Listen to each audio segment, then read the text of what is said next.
Olá, boa noite pessoal, tudo bem? Sejam bem-vindos. Hoje a gente vai fazer só perguntas e respostas sobre a maratona Reinvenção da Aprendizagem. Eu recebi, muito mais perguntas do que eu acho que eu vou ter condições e tempo de responder, mas eu acho que eu tenho boas perguntas para a gente começar um bate-papo, para a gente começar a trocar um pouco algumas ideias. Então, eu vou dar preferência para as perguntas que eu recebi nos posts e no inbox aqui do Insta. E quem quiser fazer pergunta, também já fica à vontade, que a qualquer momento eu vou olhando aqui, vou acompanhando junto com vocês e a gente vai fazendo um bate-papo muito mais interativo. Tá? Então, boa noite, sejam bem-vindos, vamos entrando e a gente já vai começar.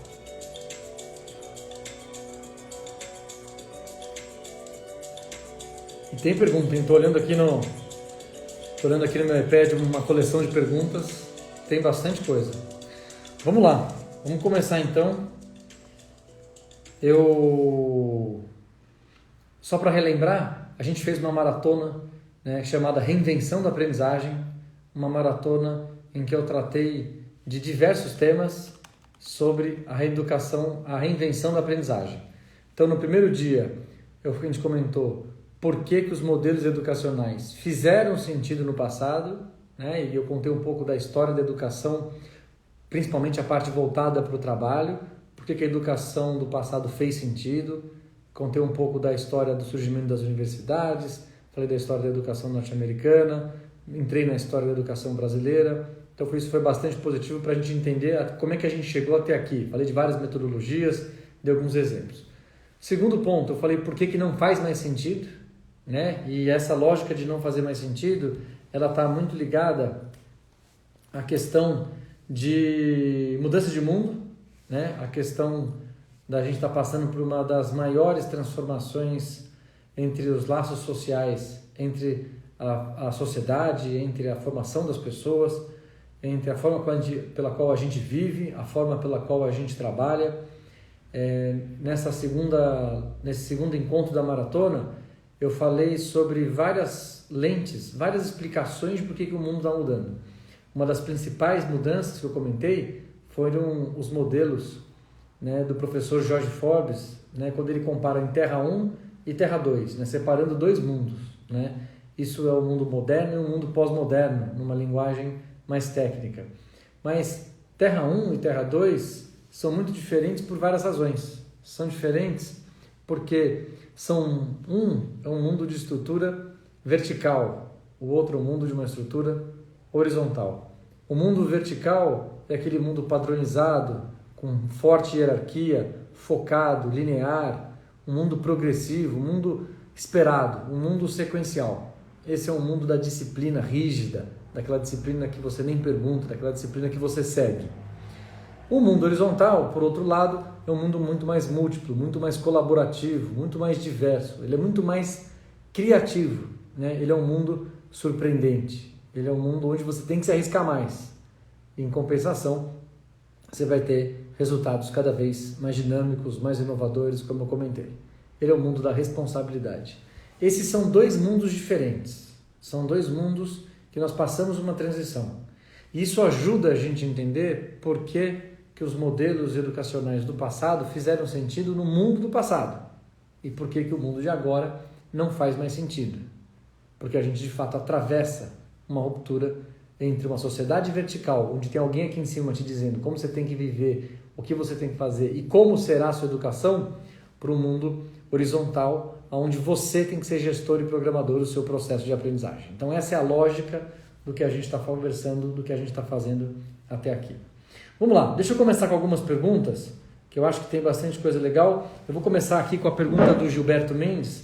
Ele pergunta: você acha possível haver um modelo de educação Terra 2, onde os estudantes possam ter seu aprendizado contínuo, em seu ritmo e de forma universal, como é hoje o modelo de ensino em indústria, que coloca todos na mesma forma? Legal, ele está fazendo uma comparação interessante. Será que... Entendi, eu tenho aqui um mundo Terra 2, que é um mundo novo, que é um mundo muito mais interessante, ele é um mundo muito mais flexível, um mundo muito mais criativo. Ele é o oposto desse outro mundo, que é o Terra 1. E essa escola que a gente tem, essa escola industrializada, que fez sentido, como eu já comentei algumas vezes, é uma escola que não faz mais sentido. E será que a gente vai conseguir fazer essa migração? Olha, eu acho que a gente vai conseguir fazer essa migração, mas eu acho que vai demorar muito tempo. Eu acho que, como se a gente estivesse chegando em qualquer terra, em qualquer lugar, sempre os desbravadores têm dificuldades. Por ser pioneiros, vão ter que encarar muitas dificuldades na educação, sempre que forem pioneiros, e ao mesmo tempo vão se beneficiar por ter sido pioneiros em diversos momentos. Eu acho, então, que vai ser possível, sim, a gente ter um processo em que a educação vai ser contínua, num ritmo em que cada aluno segue a sua lógica. Eu acho que isso vai ser importante porque as pessoas vão aprender melhor. Então eu acho que vai ter uma resistência da própria sociedade, eu acho que vai ter uma resistência dos pais, das crianças e dos adolescentes, eu acho que vai ter uma resistência dos professores, eu acho que vai ter uma resistência até dos alunos.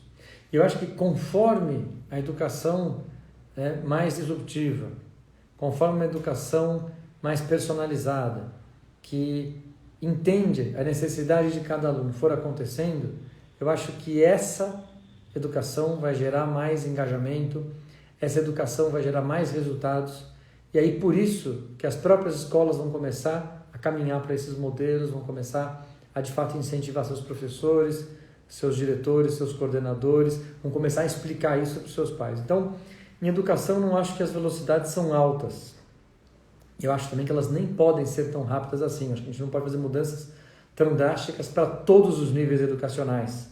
Acho que a gente tem que ter uma certa responsabilidade dentro dessas mudanças.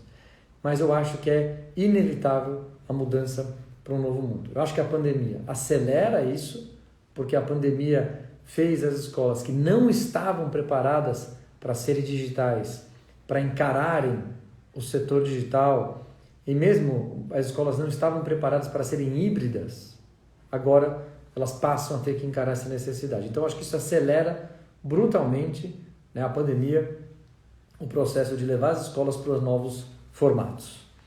A outra pergunta é da Ruth Manga.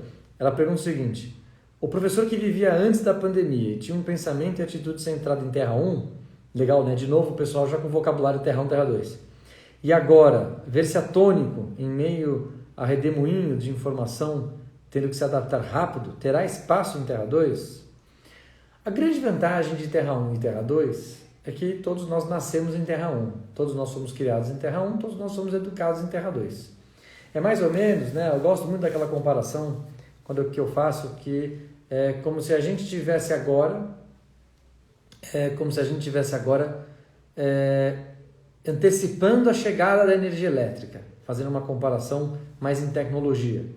Ou seja, se todos nós soubéssemos que vai ter energia elétrica, que ela terá poder de transformar a sociedade, e a gente quer fazer a migração, eu acho que a primeira grande vantagem que os professores terão para navegar em Terra 2 é entender que essa mudança existe e entender que ele pode aprender a navegar em Terra 2, ele pode aprender a viver em Terra 2. Como no meu exemplo de energia elétrica, no mundo de luz de velas, de lampiões, né, sem energia elétrica, a gente vai ter que aprender, né, a como fazer um negócio no mundo da energia elétrica. Então, embora minha comparação seja em tecnologia, eu acho que a grande... está todo mundo atrasado, né? E eu já falei isso outra vez. Então, seja o primeiro atrasado a se mexer. Ou seja, eu acho que os professores têm um papel central no processo de educação, em todas as idades, em todos os processos. Os professores, eles têm capacidade de aprendizado altíssima, de adaptação altíssima, e claro que alguns vão querer, antes de outros, ir para esse novo mundo. Então, eu acho que agora um professor vai começar a experimentar novas metodologias de aprendizado, o outro vai na sequência, um vai ensinando o outro, e a gente vai aprendendo. E eu acho que vai ter muito aprendizado aqui, vai ter muitas metodologias ditas como novas que não vão funcionar, e vão ter muitas metodologias antigas, entre aspas, que vão ser super atuais e vão poder ser adaptadas também. Tá? Então, eu acho que o professor ele tem um desafio de enxergar que o mundo está em mudança, que o mundo está mudando no gerúndio, e que ele, sim, ele pode fazer parte dessa mudança. Ele pode ser parte relevante dessa mudança e ajudar, inclusive, a liderar. Eu prefiro uma mudança de educação, né, de Terra 1 para Terra 2, ou seja, do mundo antigo, né, para o mundo novo, do mundo contemporâneo, para o mundo do mundo moderno, para o mundo pós-moderno, com os professores sendo protagonistas e ajudando a construir esse novo mundo, do que sem eles. Então, eu acho que os professores são fundamentais. Deixa eu ir para outra pergunta, da Tardiane. Ela pergunta: como essas inovações e mudanças podem ser realizadas na prática em relação aos cenários macro, uma vez que as próprias instituições, bem como os professores, gestores e governo, ainda estão no pensamento Terra 1. Essa é a maior dificuldade quando a gente pensa em qualquer tipo de implementação de mudança, né? A mudança, ela exige explicação. Então, permanecer como a gente está, eu não preciso explicar para ninguém, eu não gasto energia porque eu já sei fazer, eu não corro riscos, né? Eu tenho todo um controle do que está acontecendo. É a própria descrição de Terra 1, né? Ele é esperado, ele é progressivo, ele é garantido. Por isso, se eu tiver disciplina de seguir esses passos, eu tenho um mundo cômodo. O que vai acontecer é que a gente vai começar a se distanciar dos alunos. A gente vai começar a se distanciar de resultados positivos na educação. E aí, alguém vai entrar. Sempre tem, né, aquele que adota primeiro novas tecnologias, aquele que adota primeiro novos modelos. E eu acho que vai ser natural que as escolas que adotarem novos modelos terão mais sucesso. Por quê? Porque a sociedade está mudando. Então, existe hoje uma mudança que ela é dessincronizada. Então, tecnologias estão avançando, a economia está avançando, a sociedade está avançando e a educação não vai avançar. Então, a educação vai ficar para trás. Então, a gente vai ter a tecnologia lá na frente, depois a gente vai ter novos modelos econômicos, tipo economia compartilhada, depois a gente vai ter uma sociedade que é mais ressabiada, vai estar acompanhando um pouco a mudança, entendendo se essa tecnologia funciona ou não funciona, se esse novo modelo econômico funciona ou não funciona, e a escola vai ficar aqui atrás, a universidade vai ficar esperando aqui atrás para ver o que vai acontecer. Em algum momento ela tem que dar um passo. E aí, lembra da ideia de uso de tecnologias exponenciais? Quem dá os passos primeiro vai aprender primeiro, vai errar primeiro, vai poder se capitalizar no sentido de melhorar seu produto, seu serviço, suas metodologias com mais velocidade. Eu acho que vai ter vantagens competitivas. Então, eu acho que faz parte, né, como ela pergunta, as instituições, os professores, o governo, está todo mundo preso em Terra 1. É verdade. Mas eu tenho conversado, né, com muitas pessoas no Ministério da Educação, com muitas pessoas nas escolas, visitei dezenas de escolas até pré-pandemia, agora eu tenho conversado com elas à distância e estou muito bem impressionado. Eu acho que está todo mundo olhando essas mudanças, está todo mundo entendendo, né? Está todo mundo entendendo que essas mudanças estão acontecendo, né? Obrigado pelo comentário aqui sobre a cultura inglesa, né, que se adaptou e conseguiu melhoras operacionais fortes. É isso mesmo, são mudanças que devagarinho, é um grande aprendizado. Eu não acho que quem está saindo na frente está fazendo certo. Eu acho que quem está saindo na frente está desbravando. E eu acho que a gente tem que apoiar quem está desbravando, aprender, e quando for nossa vez de desbravar, vamos desbravar errando diferente, né? Já aproveitando que os outros estão tendo de vantagem. Então eu gosto dessa ideia.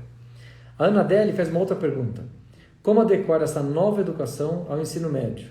Acredito que reduziria em muito a evasão escolar e poderíamos reduzir as desigualdades. Você acha possível? Acho. Eu estou muito empolgado em uso de novas metodologias de ensino para o ensino médio, né? Primeiro porque, quando a gente fala de educação básica, eu estou falando desde o Fundamental 1, né, dos bem novinhos, das crianças bem novinhas, para o Fundamental 2, né, e vou para o ensino médio. O ensino médio, estamos falando aqui de adolescentes, né, de jovens de 14, né, eventualmente 15, 16, 17 anos. Ele já tem uma facilidade de aprendizado que até se parece mais com o adulto, né? Por causa da autonomia, estão muito mais autônomos no processo de aprendizagem. Então, eles têm, primeiro, alta capacidade, né, de aprender usando tecnologias, pela facilidade de uso da tecnologia. É diferente, né? Você ter uma criança de 4 anos e 5 anos, de 6 e 7, que às vezes tem dificuldade, não sabe exatamente mexer no computador, não sabe operar, né? E que você tem um perigo de estar sozinho, né, com uma ferramenta que é a internet.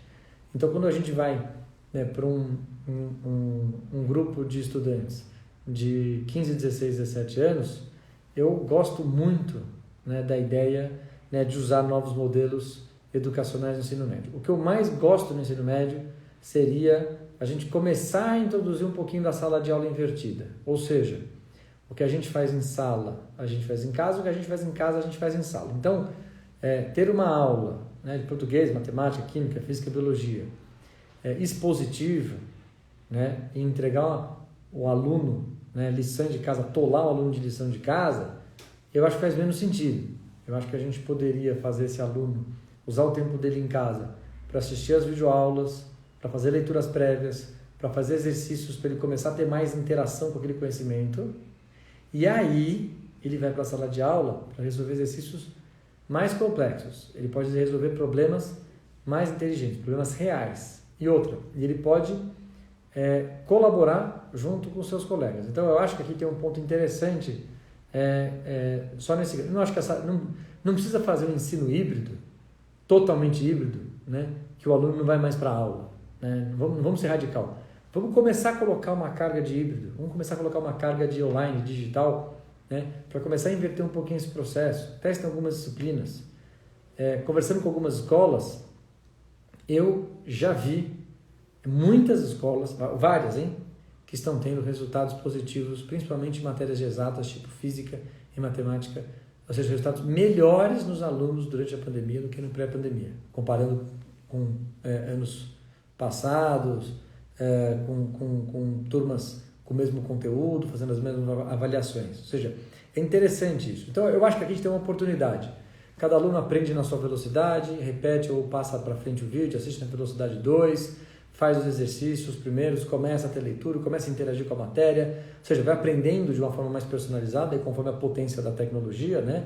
A gente lembra, né, no LIT a gente consegue dizer como o aluno tem que aprender e o que ele tem que aprender, priorizando. Aí você potencializa e personaliza. Então eu acho legal isso. Isso funciona para adolescentes de 15, 16, 17 anos. Acho muito legal fazer isso. E ressignificar a sala de aula, né? Isso é um outro ponto que eu acho muito legal. A sala de aula será ressignificada, né? Não tenho dúvida, porque já não está mais, não tá tão óbvio assim a gente simplesmente dar aula expositiva. Eu sei que muitas escolas já não fazem isso, né? Mas acho que a gente tem um ponto aqui para considerar. Então eu acho legal, acho que tem muito avanço para a gente fazer. Eu estou animado com o ensino médio. E a mudança vai começar pelo ensino médio, né? Porque dá para deixar o aluno mais competitivo para aquelas escolas que têm uma abordagem mais pró-vestibular, mais pró-ENEM. Dá para deixar a escola mais construtivista para aqueles que querem usar o tempo de sala de aula, né, numa metodologia mais aberta. Dá para deixar a sala de aula mais baseada em problemas reais para a escola que quer ter essa opção. Dá para fazer visitas, dá para fazer projetos. Nossa, acho que dá para fazer bastante coisa legal, né? Só para ler os comentários aqui. Muito bom, professor, ao incorporar o conceito de educação disruptiva, jamais voltaremos à Terra 1. Depois desses conceitos, entramos inevitavelmente no Terra 2. Obrigado por compartilhar. Abraço, Cristiano. Obrigado, viu, Cris? Eu estou animado, né? Eu acho que tem que ir com calma, com responsabilidade, mas acho legal. O Alf Souza pergunta, ele fala, eu tenho uma preocupação, porque hoje falamos muito de aprendizagem à distância com uso de tecnologias, mas os pequenos precisam também de socialização para poder ter crescimento. Sem dúvida, sem dúvida. Deixa eu entrar nesse tema. Aqui eu acho que são vários problemas, tá? Acho que são vários temas aqui num só. Eu acho que existe a questão, primeiro, de escolarização da criança, né? Da gente dar os conteúdos escolares, os conteúdos, as disciplinas, as ementas, os conteúdos que cada escola desenhou, né? Os conteúdos que vão ser depois exigidos no Enem, que vão ser exigidos no vestibular. Então, acho que escolarizar a criança, escolarizar o jovem é um tema importante. Pergunta, é possível escolarizar alguém 100% à distância? Escolarizar? Acho que sim. Né? Principalmente quanto mais velho, mais fácil será escolarizar à distância. Acho que a gente não vai conseguir escolarizar, né, alfabetizar à distância. Talvez um dia consiga, acho que consegue, mas vamos imaginar que vamos preferir, né, alfabetizar presencialmente. Legal, fizemos isso. entramos no ensino fundamental 2, vamos aumentando a carga de online. Entramos no ensino médio, vamos para um cenário ousado aqui, 100% online no médio. Bacana. Então, eu cumpro a questão da escolarização, ou seja, eu consigo dar o conteúdo das disciplinas, né, a ementa, e consigo fazer, né, uma jornada de aprendizado que tenha resultado em termos escolares. Mas a formação que a escola oferece, que os pais também querem, não são só formados por temas escolares. A gente também tem os temas educacionais, né? Os temas educacionais são aqueles temas ligados à autonomia da criança, né? A autonomia do jovem. E esses temas, né, ligados à autonomia, os temas educacionais ligados à autonomia, autonomia moral, autonomia financeira, autonomia epistêmica cognitiva, ou seja, as autonomias, elas não vão ser criadas, né, com 100% à distância, porque muitas delas estão ligadas a caráter, estão ligadas a relações humanas, estão ligadas ao convívio humano. Então, eu acho que quando a gente fala de escolarizar a criança, eu acho que a gente tem um ponto que quanto a gente teria que testar, a gente nunca fez, né? Então dá para dizer que dá para fazer. Eu tenho indícios que seria possível escolarizar uma criança à distância, né? Sei que tem muitos programas à distância, inclusive de ensino de adultos, né? Mas não vamos generalizar. Depois, quando eu falo de temas educacionais, esses temas ligados à autonomia, acho que são temas que precisam, sim, da socialização, né? Formar caráter, né? Ajudar a desenvolver uma série de itens em termos de formação, que eu acho que são temas muito importantes. Então, eu tô tranquilo em dizer que a questão da educação, dos temas educacionais, né, eles estão distantes do tema à distância. Eu prefiro que eles sejam mais ponderados presencialmente. Agora, tem um terceiro problema, que o que fazer com a criança em si, né, ou com o adolescente. Então, eu acho que tem um problema que mesmo que a gente tenha uma capacidade de escolarização alta por tecnologia, mesmo que a gente tenha uma capacidade de interação alta por tecnologia, né? Aqui minimizando a questão humana.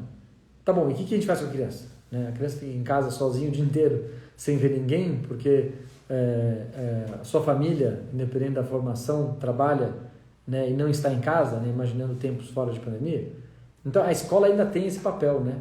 A escola ainda é o porto seguro, onde a gente deixa os filhos, né, no começo da manhã, né, e pega em algum momento do dia, à tarde, eventualmente no começo da noite, né, porque a gente tem onde guardar o filho, entre aspas, né, de uma forma segura, né, de uma forma que ainda ele é escolarizado e ele é educado, né? Lembrando que a educação não é um papel da escola, é um papel da escola, é um papel dos pais, é um papel conjunto, né, um papel da família, um papel de todos. Então, quando tem aqui quando tem o comentário, né, da preocupação que a gente fala de aprendizagem à distância, a socialização tem um papel fundamental, porque também, que adianta a gente escolarizar uma criança se ela não for formada com uma capacidade de autonomia importante, né? Então eu de fato gosto muito da ideia de dar autonomia e de ir para o social, tá? Deixa eu voltar para mais uma questão aqui importante. Vamos lá. Pergunta do Lucas Canuto. Fica uma dúvida. Um dos pilares que você comentou é a rede de contatos. Você se refere a uma rede de pessoas conhecidas interessadas no mesmo assunto ou nossa rede de network digital? Legal, muito legal. Gostei da pergunta. Quando a gente fala de ensino com base em redes sociais, a gente está falando em sempre um aprendizado pessoas com pessoas. Então, é uma rede, todos a favor de todos, em que todos ensinam e todos aprendem. E aí aqui depende muito do tema, da questão, eu acho que é super aberto isso. Então, ou seja, é possível aprender com pessoas do nosso relacionamento, é possível aprender com pessoas que a gente nunca viu. É possível aprender com pessoas que sabem mais que a gente, com pessoas que sabem menos que a gente. É possível aprender com pessoas que são nossos pares. O mais importante aqui são duas coisas. Primeiro, a questão de quem ensina e quem aprende.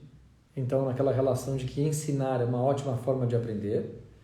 Segundo ponto que é muito importante é como aproveitar a relação com as pessoas para que a gente possa colocar aprendizado na prática. Então, por que eu gosto disso?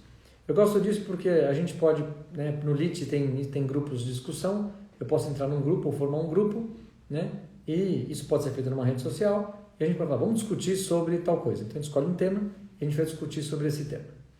Quando a gente tem isso, a gente se aproxima de uma comunidade de prática, a gente está indo para uma relação de confiança, uma relação de doação do conhecimento, uma relação de humildade para ouvir o outro. A gente está entrando num processo de construção de conhecimento que é coletivo, né? Por isso que ela chama comunidade, né?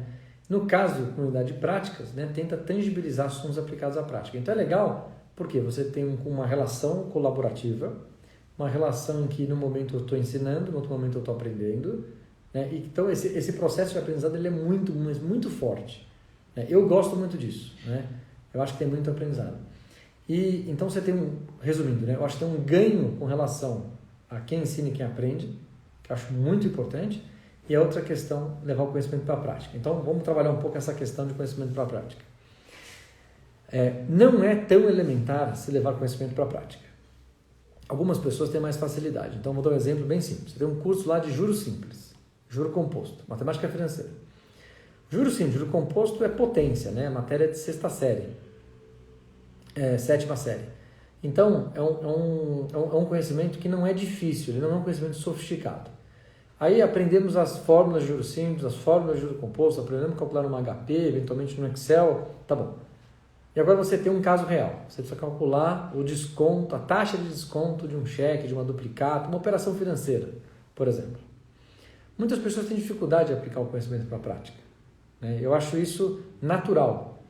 Então, qual que é a grande oportunidade? Quando a gente está numa rede social de aprendizagem, eu posso perguntar, alguém sabe resolver esse problema? Uma pessoa fala, eu sei. Olha, resolve assim. A outra pessoa fala, olha, eu resolvo de outro jeito. E aí você começa uma discussão. Então você pode ter uma comunidade síncrona e assíncrona com participantes de diversos níveis de conhecimento, de diversos níveis de experiência, aonde a aprendizagem não é daquele que levanta a pergunta, a aprendizagem é de todos. Tá? Então por isso que eu gosto bastante. Então respondendo a sua pergunta, é uma rede de pessoas desconhecidas sim, né, que estão interessadas em doar o seu aprendizado, então tem uma generosidade e que são humildes ao ouvir para poder aprender, né? Você pode às vezes parecer utópico isso funciona muito, a gente já fez muito isso na Sampo, presencialmente com alunos, né, um aluno de uma pós-graduação com dificuldade de uma determinada matéria, a gente pega um aluno de um MBA que foi muito bem, que conhece, né, que está numa área que a gente sabe que tem domínio, fala, você pode ajudar esse aluno? Né? E as pessoas se doam, né, com prazer, em ajudar, e o processo de aprendizado, como eu já comentei, é mútuo. Tá? Uma outra pergunta do Gustavo Hoskin, não sei se falei certo o sobrenome, né? Como você acha que a realidade aumentada irá impactar o modelo online? Eu acho que vai impactar brutalmente, né? Eu acho que a ideia de realidade aumentada, realidade virtual, a ideia da gente usar o nosso celular e eventualmente um óculos, poder tangibilizar o aprendizado, eu acho que vai ser super importante. Eu acho que ele facilita o aprendizado à distância. Ele facilita o aprendizado digital. Então, vamos para um tema difícil, né? Vamos para um tema de engenharia. Né? A engenharia é possível de explicar o funcionamento, né, de materiais, de máquinas, né, de diversos tipos de engrenagens, ou seja, de diversos temas que você poderia ir para um laboratório e você vai para um laboratório virtual digital. Eu tive o prazer de visitar, né, a FEI, né, a Faculdade de Engenharia Industrial, lá em São Bernardo, São Caetano. É sensacional. Primeiro porque os próprios alunos é quem constroem os ambientes de aprendizado em realidade virtual. Então já tem um ganho. Isso é muito bacana. Os alunos das engenharias, dos anos mais para frente, aprendem a construir o processo de aprendizado. E os alunos, ainda mais novos, os alunos estão entrando, vão começar a aprender usando esse método que eles desenvolveram. Então, eu achei isso brilhante, né? Porque, primeiro que você capacita, né, o aluno de engenharia a fazer ambientes de realidade virtual. Então, isso é sensacional. né? Segundo, que você dá oportunidade do aluno mais novo aprender de uma forma, né, inovadora, de uma forma nova, de uma forma que foi muito barata, né? Ou seja, você, ao invés de você usar o recurso para produzir um conhecimento em realidade aumentada, eles criaram laboratórios sensacionais, inclusive os laboratórios, e com esses laboratórios eles criam máquinas de aprendizado, porque os alunos passam ano a ano ali e vão criando uma série de coisas. Então, acho que vai mudar. Acho que quando a gente for para a medicina, vai mudar brutalmente. Acho que é muito forte o processo de mudança. Além da realidade aumentada, eu gostei da pergunta, a gente tem uma outra tecnologia que a gente acompanha muito no NIT, que é o holograma, né? O holograma ainda não está no momento, né, de ser adotado como uma característica, mas poderia estar agora na sua sala, né, no ambiente onde você está, e eventualmente ter uma experiência melhor de aprendizado. Claro que aqui eu estou só falando, o resultado seria muito parecido, mas quando eu mostro coisas, quando eu uso elementos de objetos, elementos gráficos, ou seja, você tem uma mistura completa do que eu sou, né, do que eu estou fazendo, dos grafismos que eu estou usando, né, de efeitos digitais, e na verdade vai ficar muito difícil você identificar, né, se essa garrafa de água aqui, né, que é uma garrafa do LIT, né, só aproveitar para mostrar, e da Sample desse lado aqui, ó, é uma garrafa de verdade, ou se eu estou usando um elemento, né, de design, né, digital para colocar essa garrafa aqui na minha mão. Então, eu acho muito interessante, acho que está pertíssimo, acho que vai ser assim, ó, a gente vai ver isso acontecer de forma brutal. O legal, né, quando a gente colocar o holograma, não é só você se inserir, você ver um professor ou tangibilizar um processo de aprendizado como se você fosse num laboratório, por exemplo, como se você estivesse num hospital, no caso da medicina, atendendo um paciente, vendo ele ali. É você também olhar para o lado e ver as outras pessoas, né, de você poder também encurtar. Isso significa que você vai poder, por exemplo, fazer um curso com qualquer pessoa do mundo, né, e aprender, né, o que está acontecendo sobre aquele tema em 20 países do mundo ao mesmo tempo, né? Acontece já no online, certo? Agora você vai poder ver isso, né? Você vai poder ver como é, né? Como é que as pessoas moram na Índia, você vai poder ver como as pessoas moram na Índia de um jeito diferente. Então acho que a gente vai aumentando o grau de como a gente tangibiliza tudo isso. Outra pergunta bem legal aqui é do Ramon, né? Ele pergunta: gostaria de saber se os professores realmente, em tempos de pandemia, reinventaram suas aprendizagens. Olha, eu estou surpreso positivamente com o que eu tenho visto dos professores, né? Primeiro que eu acho que a gente tem que elogiar o trabalho das escolas, das universidades de forma geral e dos seus professores. Não sei se todo mundo está fazendo o melhor trabalho, não sei se houve uma reinvenção, mas houve um carinho com a educação, né? Houve uma responsabilidade com a educação. Então, mesmo às vezes, né, eu vejo escolas que não necessariamente foram para os melhores caminhos em termos de adoção de tecnologia, né? O erro mais comum que eu vi foram escolas transpondo friamente a jornada presencial para a jornada online. Esse é o erro mais comum do processo de aprendizado, você transpor uma jornada, que são jornadas diferentes, né? Então não adianta transpor. Então o fato de eu estar fazendo uma aula numa plataforma, num Zoom, por exemplo, não me faz uma escola digital, não me faz uma escola que endereçou a transformação digital ou que se reinventou, como você colocou aqui na questão, Ramon. Mas eu acho que não deu tempo. Mas o que deu tempo? Deu tempo para jogar todo mundo num grande laboratório, né? Deu tempo obrigatório, né? Deu tempo de chamar todo mundo e falar assim: olha, você precisa mudar. E aí as pessoas começaram a mudar dentro daquilo que elas podem mudar hoje, dentro do que elas conseguem mudar agora. Então a gente viu, né, a pandemia em março, né, quando a gente começou começou o nosso momento de isolamento, a gente viu rapidamente as escolas, cada uma na sua velocidade, tombando suas operações para o digital, né? Nosso caso na Sample, a gente no mesmo dia tombou, porque a gente já era digital. Nosso aluno já tinha acesso à plataforma, nosso professor já estava treinado, a gente já tinha, a gente já estava pronto para uma jornada digital. A gente comprou lousa, a gente comprou caneta, a gente comprou essas luzinhas que estão me iluminando agora para vocês poderem me verem melhor, e a gente distribuiu isso para os professores. Então a gente teve velocidade para conseguir tombar a operação de forma muito veloz. Mas quem não tinha nenhuma plataforma, quem um aluno não tinha o login da plataforma, quem o professor não sabia usar a plataforma, É difícil. Então, o que eu comecei a ver? Comecei a ver, por exemplo, escolas que estão com 3, 4 senhas para conseguir atender o aluno. Elas estão atendendo bem o aluno, o aprendizado está acontecendo. Mas lembra que eu falei de UX, lembra que eu falei da experiência do usuário? A experiência do usuário é ruim. Né? Por quê? Porque às vezes o aluno ou os pais do aluno precisam ter 2, 3, 4 senhas em 4 lugares diferentes para conseguir fazer o aprendizado. Então isso é muito difícil. Né? A jornada não fica fluida, a jornada fica muito estática, né? Ela fica muito parada, fica interrompida. Né? E aí você gasta mais tempo tentando achar que você vai aprender do que aprendendo, fazendo a lição com o filho. Então essa é uma experiência que eu vi muitas famílias, muitas pessoas reclamando. Então eu não acho que ainda houve a reinvenção, né? Mas eu acho que as escolas estão mais abertas para receberem a reinvenção. Então o grande ganho da pandemia para mim é as escolas, os professores, os pais e os alunos, ou seja, todo mundo em torno do processo de educação, isso vale para o ensino superior também, estarem abertos à mudança. Eu não acho que eles estavam abertos à mudança antes. Tá? Uma pergunta da Rafaela.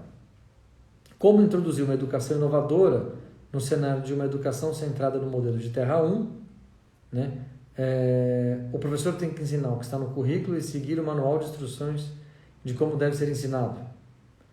Eu, antes da pandemia, tinha pensamentos e atitudes diferentes. Agora, durante a pandemia, com novas aprendizagens e com um novo conceito, como voltar para a Terra 1 sem sentir a frustração de não poder colocar na prática o conceito Terra 2? Putz, que pergunta, hein? Boa pergunta. Boa pergunta. Vamos lá. Então, como é que a gente vai introduzir uma educação inovadora centrada no modelo Terra 1, né, em que o professor tem que ensinar o que está no currículo e seguir o manual de instrução de como deve ser ensinado? Então, só fazer uma pausa aqui. Esse é o modelo, esse é o sistema de ensino, né? Olha que legal. A escola adota um sistema de ensino. O sistema de ensino é bom, é muito bom. O sistema de ensino vencedor. O sistema de ensino escolariza crianças, né, para serem aprovadas no vestibular. Legal, é muito importante isso. Né? Mas tem restrições. Né? Trata todas as crianças da mesma forma. Todo mundo aprende a mesma coisa, no mesmo tempo, no mesmo lugar, com o mesmo exercício, né, com a mesma velocidade, é tudo, né, é esse processo que a gente está falando. Então, isso ainda está preso. Né? O fato da gente estar querendo levar isso para o online, das escolas estarem durante a pandemia levando para o online, elas não necessariamente estão abandonando seu sistema de ensino. Estão transpondo o sistema de ensino para o online. Aí a Falacina comenta, agora durante a pandemia, com novas aprendizagens, com novo conceito, né, como é que faz para voltar? Como é que fica com essa frustração? Bom, a frustração é criativa, né? A frustração de a gente supera barreiras. Né? A frustração é a maior oportunidade de criação. Eu acho que é questionando, eu acho que é dividindo com as pessoas que não está satisfeita com alguma experiência educacional, né? Contribuindo para como ela poderia ser melhor. Eu acho que a frustração vai acontecer. Eu acho que as pessoas já estavam frustradas. O que eu acho que agora é que a pandemia dá mais explicações, joga mais à tona, coloca mais em discussão a questão da educação. Acho que eu nunca vi tantas pessoas discutindo educação quanto agora. Né? Sejam os pais discutindo muito por causa dos seus filhos em casa. Acho que eu nunca vi os pais tão perto do processo de aprendizado dos seus filhos. Né? Às vezes bravos com a escola, às vezes com medo, né? Às vezes com muito receio de será que meu filho está aprendendo, será que meu filho não está aprendendo? Então eu acho que tem frustrações, elas vão acontecer sim. Eu acho inevitável. Acho que às vezes a gente vai se sentir, né? E eu já me senti muito frustrado, né? Tenho muitas frustrações ainda. Visito escolas, sou convidado para fazer palestras, faço a palestra e no final ainda os comentários assim, nossa, a gente adorou, mas olha, a gente ainda está, a gente vai, legal, vocês vão fazer alguma coisa para mudar? Não, a gente não vai fazer nada. Então por que você está tão empolgado, né? Onde está a mudança, né? Então, eu acho que a frustração vai acontecer sim, tá? Legal, mais uma pergunta. A Simone pergunta como a inteligência artificial pode influenciar a educação. Eu falei bastante isso na nossa sexta live, nosso sexto encontro da maratona. Eu acho que a inteligência artificial, eu vou separar aqui, para falar rapidamente, 3 grandes funções que a inteligência artificial pode ter.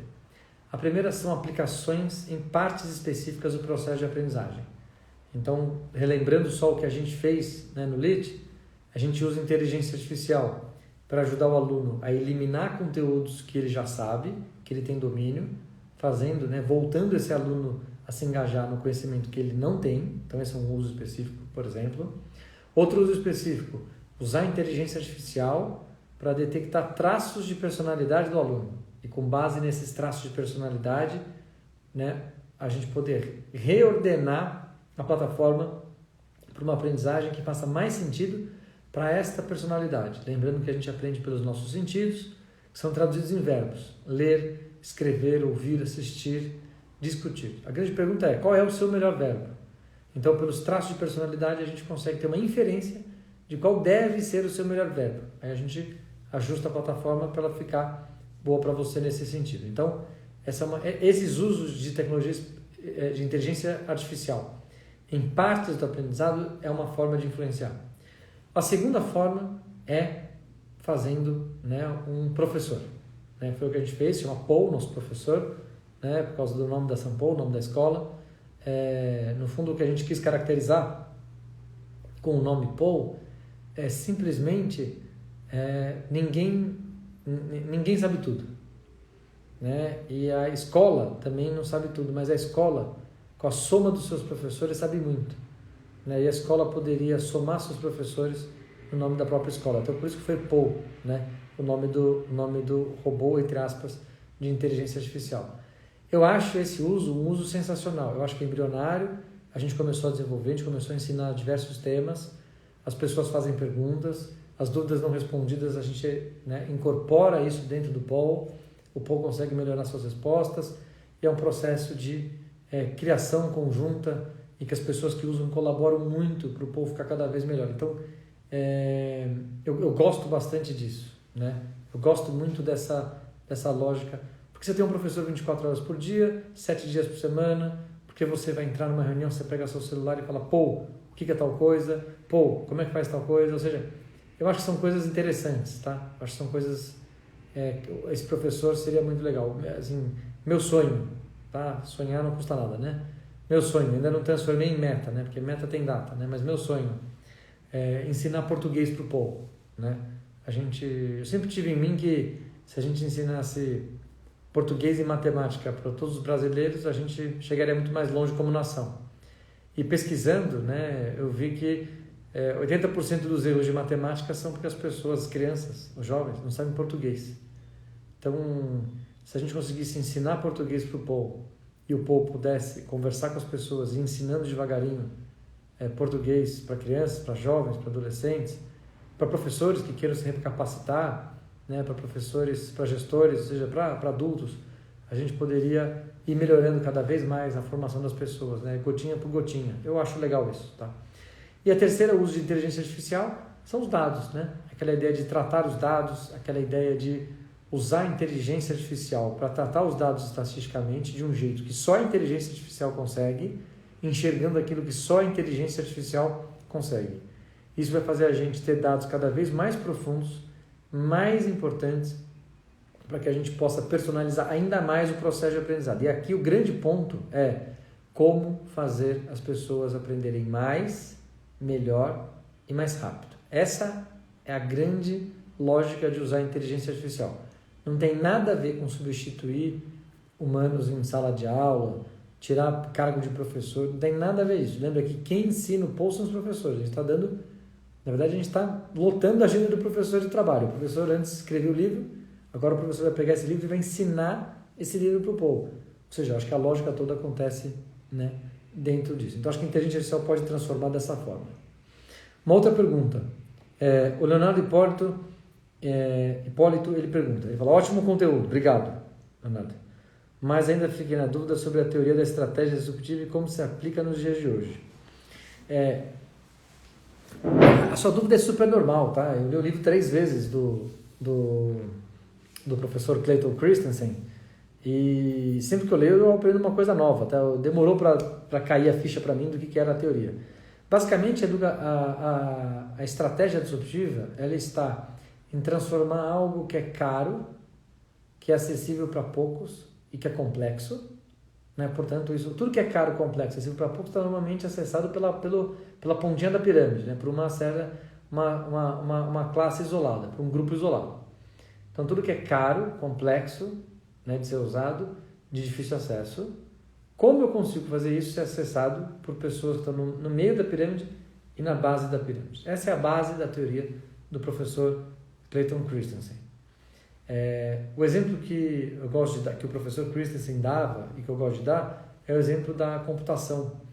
Os computadores baseados em mainframes da década de 60 e 70 eram computadores do tamanho de uma casa, do tamanho de um prédio, né? E tinha uma capacidade computacional muito boa. Mas quem conseguiria comprar um computador que era tão caro, tão difícil de acesso e tão complexo de se usar?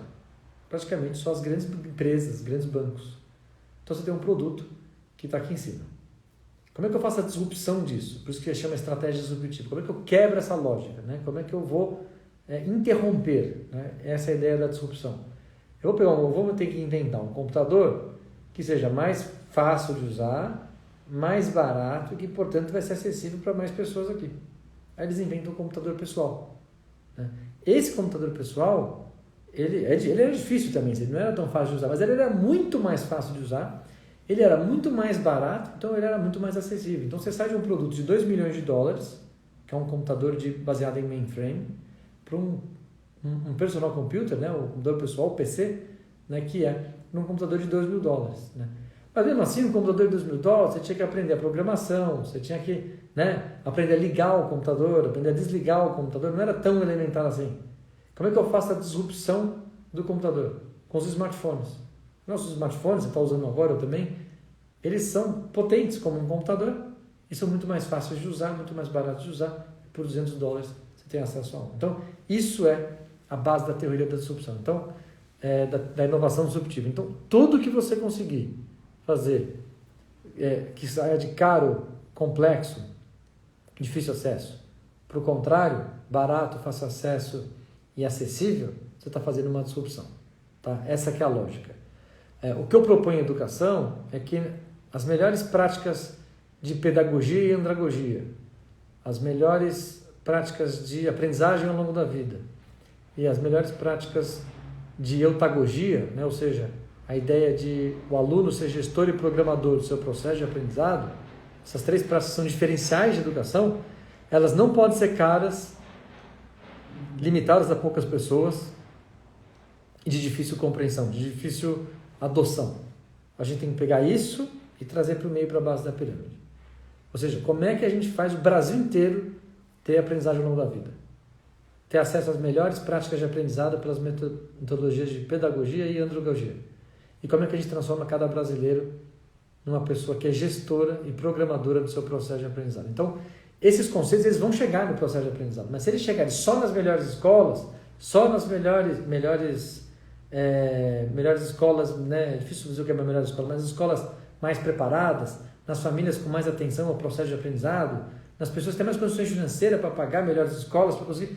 ou seja, nós estamos fazendo um descolamento que é muito perigoso, porque aí muita gente vai ficar preso aqui em cima e vai se despontar muito mais e a gente vai distanciar. Então a ideia é tem que fazer a disrupção. Isso aqui não pode ser acessível para poucos, tem que ser acessível para muitos. Tá? Eu acho a mesma coisa com relação aos professores. Né? A aula de um excepcional professor de física, de uma escola de muita qualidade, não pode ser mais restrita a essa escola de muita qualidade. Por que a gente não consegue gravar essa aula, desenvolver materiais para essa aula e a gente abre esse conteúdo para a base inteira? Isso deveria ser aberto. Ou seja, o diferencial daquele professor não é mais só o conteúdo que ele está dando.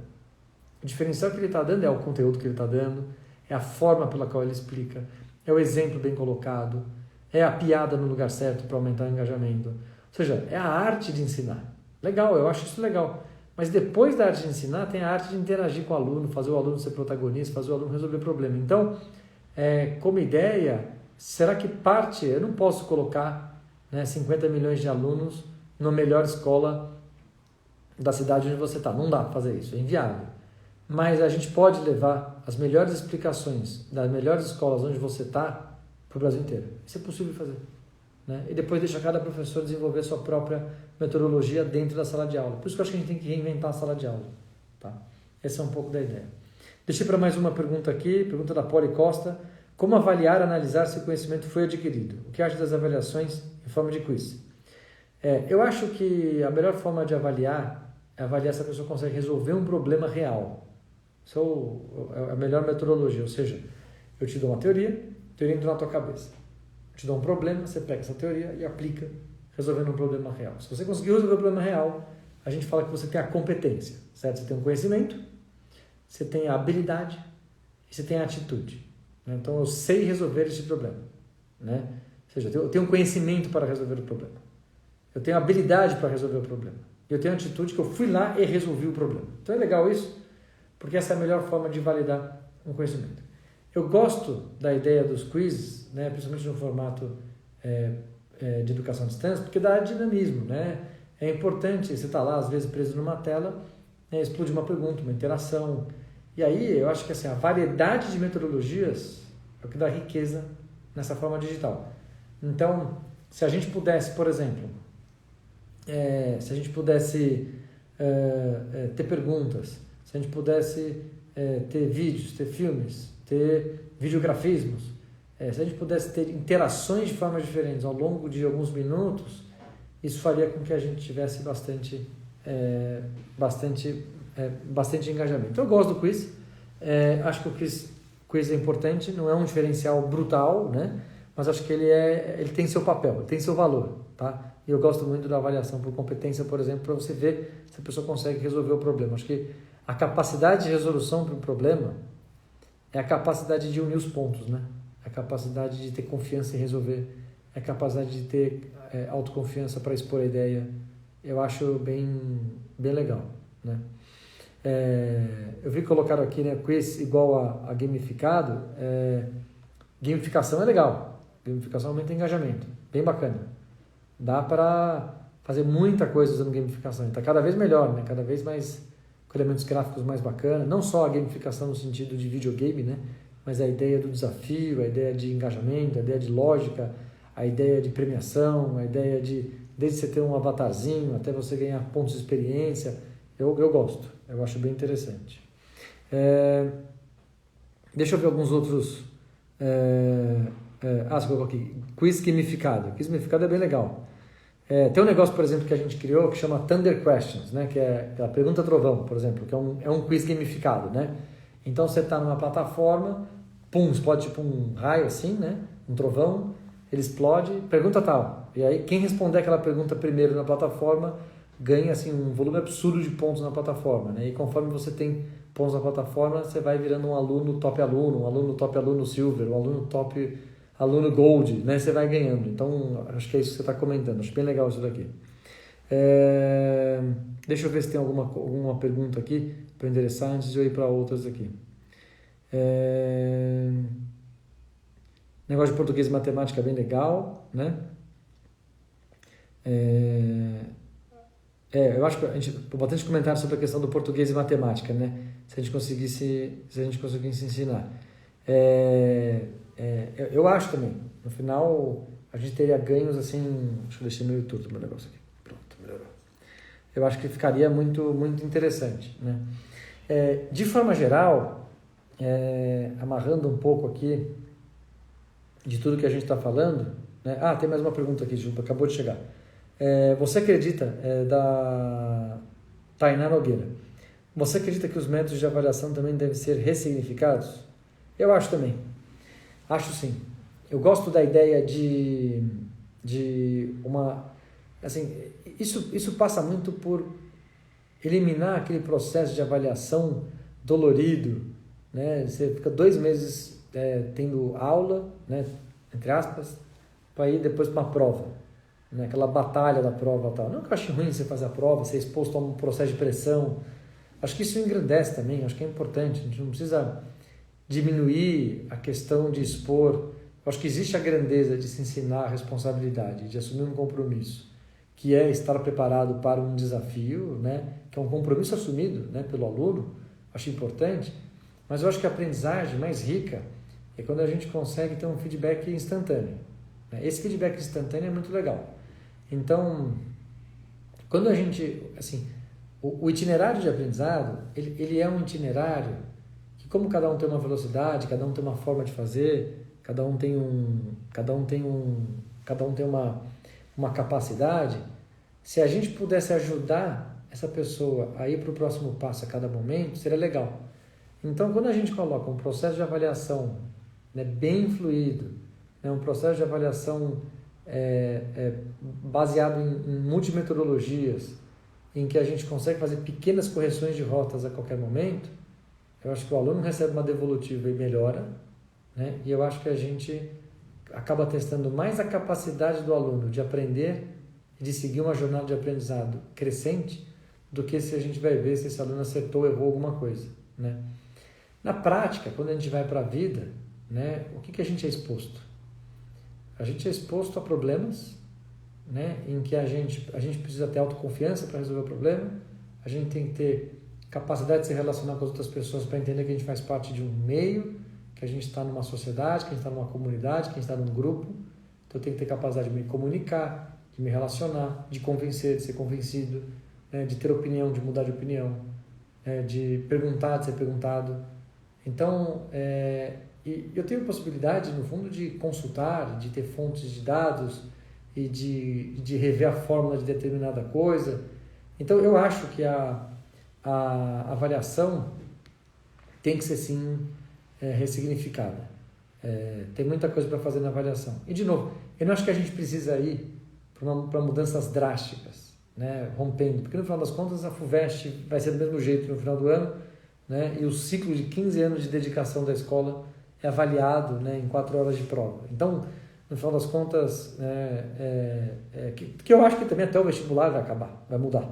O vestibular vai ser a jornada, não vai ser as 4 horas de prova da primeira fase, né, depois não sei quantas horas tem na segunda fase. Acho que não vai ser mais isso, né? A escola vai ser diferente, né? Eu acho legal escolher, para as escolas que podem escolher os alunos, as universidades que podem escolher os alunos, né? A gente escolher os alunos olhando os alunos, né? Conhecendo os alunos, né? Na São Paulo a gente faz muito isso, não? O vestibular é diferente, né? Embora a gente tenha vestibular na graduação de finanças, muito orgulho, a melhor graduação de finanças do Brasil, né? Desculpa a propaganda, mas a gente tem orgulho disso.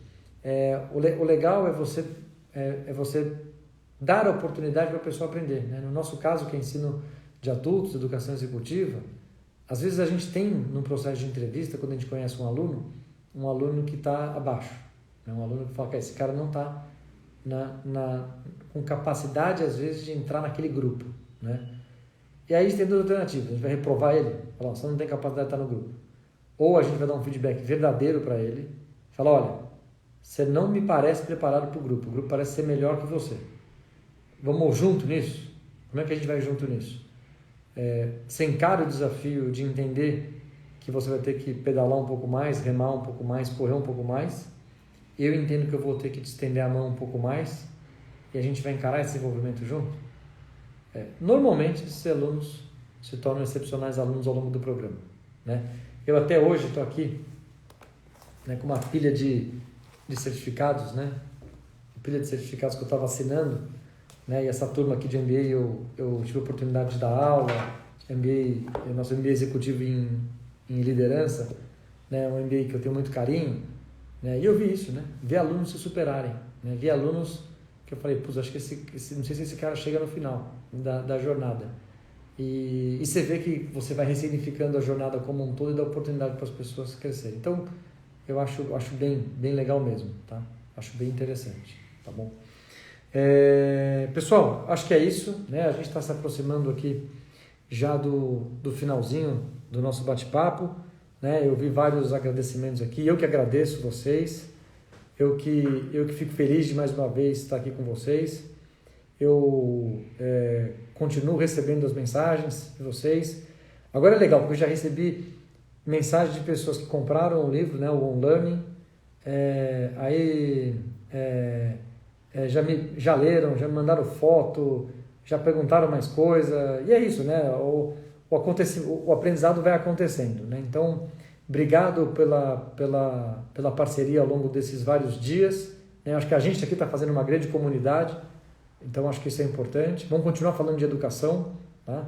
Aqui quem me acompanha no Insta, Eu falo muito de educação, eu falo muito de economia, né?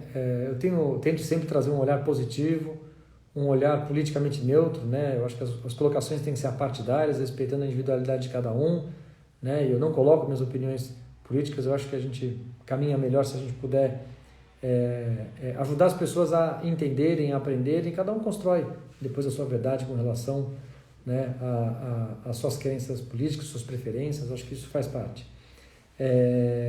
Você continuar colocando aqui um conteúdo que eu acho que pode ser relevante, né, tentando de trazer tendências também de tecnologia. Vou falar bastante sobre questões de transformação digital, vou falar muito sobre mudança Terra 1 e Terra 2. Aliás, agora, daqui a pouco eu vou postar um vídeo do próprio Forbes, né, original, o professor Forbes, grande amigo, sobre uma breve explicação sobre mudança de Terra 1 para Terra 2. Acho legal. E quero continuar fazendo outras lives, tá? Vou trazer alguns comentários, vou trazer alguns convidados aqui para esse nosso bate-papo. Acho que vai ser bem interessante também, tá bom? Pessoal, obrigado de novo, prazer estar com vocês e até a próxima. Valeu!